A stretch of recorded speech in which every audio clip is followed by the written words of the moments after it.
Hi from Gabriele Staticalmo, the statistical consulting service that helps your micro, small, medium company or organization to make more rigorous decisions according to statistics. Today I want to show you another survey.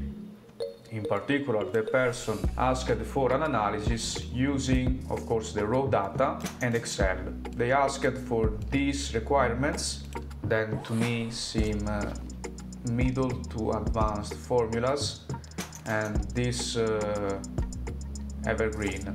This is the final location, and let's go to see what they did. If we go into this cell, we see that they used the same formulas they mentioned in the file before, and they did this for all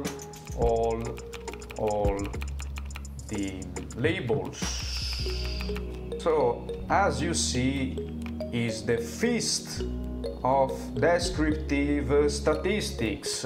Here you see also the data documentation, good practice, but why using Excel and middle to advanced formula to do all this manual stuff when SPSS of IBM, JASP and other softwares could do the same in 10 seconds. SPSS even in less time because they have a special way to handle questionnaire data. My hypothesis: when you are a hammer, you see each problem as a nail.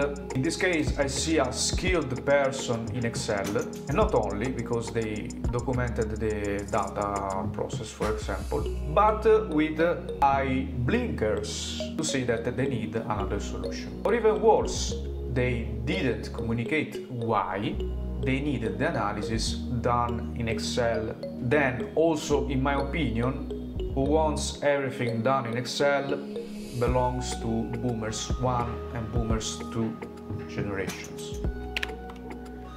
From what you understand, I could have done what the person asked, but it would have taken much more time. I could have done the yes man and charged the person for the time I used.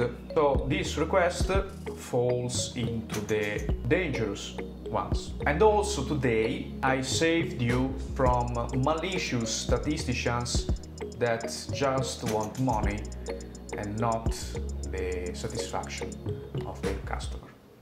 Bye.